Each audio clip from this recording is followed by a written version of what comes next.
उत्तर प्रदेश के उप मुख्यमंत्री केशव प्रसाद मौर्य ने आजमगढ़ दौरे के दौरान अखिलेश यादव पर तीखा हमला करते हुए कहा कि वे सायर स्पेशल इन्वेस्टमेंट रीजन के मुद्दे पर सिर्फ नौटंकी कर रहे हैं। डिप्टी सीएम ने आगे आरोप लगाया कि समाजवादी पार्टी की सरकार में हमेशा माफियाओं को संरक्षण देने का काम किया गया है, जबकि वर्तमान सरकार विकास पर केंद्रित है। मीडिया प्लेटफॉर्म्स पर प्रधानमंत्री की लोकप्रियता में तेजी से कमी देखी जा रही है। बड़ी संख्या में यूजर्स विभिन्न मुद्दों को लेकर अपना गुस्सा जाहिर कर रहे हैं, जिसे देखते हुए सरकार अब सोशल मीडिया के लिए नई रणनीति या कड़े रुख पर विचार कर रही है। प्रधानमंत्री नरेंद्र मोदी ने दिग्गज गायिका आशा भोसले के जल्द स्वस्थ होने की कामना करते हुए उनके लिए एक विशेष संदेश भेजा है। उन्होंने आशा जी की सेहत में सुधार के लिए प्रार्थना की और उनके प्रति अपनी शुभकामनाएं व्यक्त की हैं। राहुल गांधी का बंगाल दौरा तय हो गया है, जिसके तहत वे 14 अप्रैल को पश्चिम बंगाल के शमशेरगंज में एक बड़ी चुनावी रैली को संबोधित करेंगे। प्रभात खबर के अनुसार इस दौरे का उद्देश्य आगामी चुनावों के लिए पार्टी के प्रचार अभियान को धार देना और स्थानीय कार्यकर्ताओं में जोश भरना है। उत्तर प्रदेश के भागलपुर में एक तांत्रिक के अंधविश्वास के चक्कर में एक नाबालिग लड़के की जान चली गई। सांप के काटने के बाद तांत्रिक के कहने पर परिवार ने लड़के को 12 घंटे तक गंगा नदी के पानी में डुबोए रखा, जिससे उसकी मृत्यु हो गई। कानपुर में सपा समाजवादी पार्टी के चुनावी समीकरण बिगड़ गए हैं, क्योंकि 10 विधानसभा सीटों पर जीत के अंतर वोट मार्जिन से कहीं ज्यादा संख्या में वोटर्स के नाम मतदाता सूची से कट गए हैं। इसका सबसे बड़ा असर मुस्लिम बाहुल्य सीटों पर दिख रहा है, जिससे आगामी चुनावों में विपक्षी दलों की मुश्किलें बढ़ सकती हैं। अखिलेश यादव ने साफ किया कि उत्तर प्रदेश के आगामी चुनावों में समाजवादी पार्टी सपा का कांग्रेस के साथ गठबंधन जारी रहेगा या वे नए साथियों की तलाश करेंगे।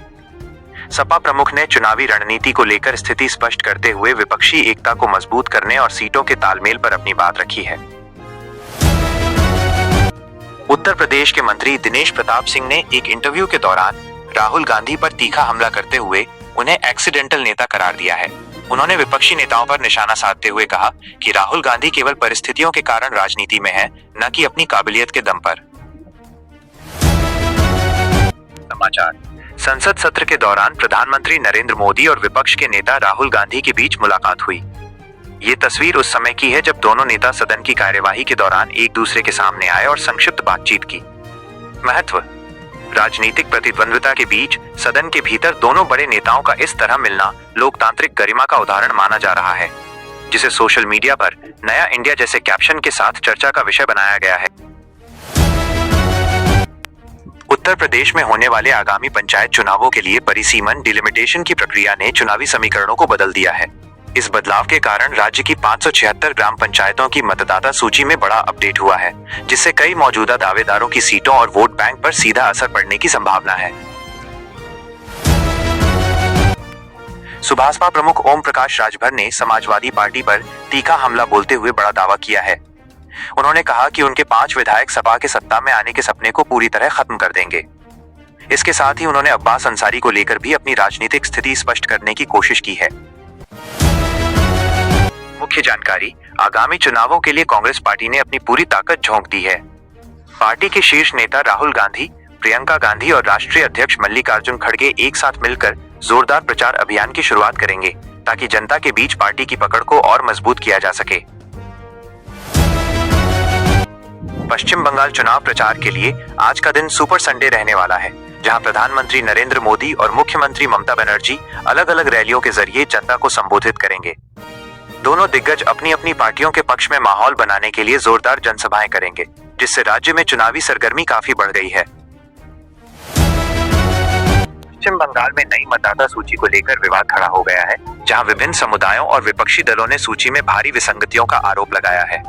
विशेष रूप से मुस्लिम मतदाताओं के नाम कथित तौर पर बड़ी संख्या में काटे जाने के दावों ने राजनीतिक माहौल गर्मा दिया है, जिसे लेकर चुनाव आयोग से निष्पक्ष जांच की मांग की जा रही है। कांग्रेस अध्यक्ष मल्लिकार्जुन खड़गे ने प्रधानमंत्री मोदी को पत्र लिखकर केंद्र सरकार द्वारा बिना किसी एजेंडा या जानकारी के संसद का विशेष सत्र बुलाने पर सवाल उठाए हैं। उन्होंने स्पष्ट किया कि विपक्ष महिला आरक्षण विधेयक का समर्थन करता है, लेकिन उचित चर्चा और पारदर्शिता के बिना सत्र बुलाना लोकतांत्रिक परंपराओं के खिलाफ है।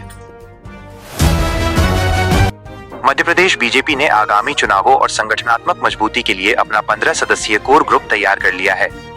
इस नई टीम के नामों पर अंतिम मंथन पूरा हो चुका है और उम्मीद है कि पार्टी आज ही इसका आधिकारिक ऐलान कर सकती है।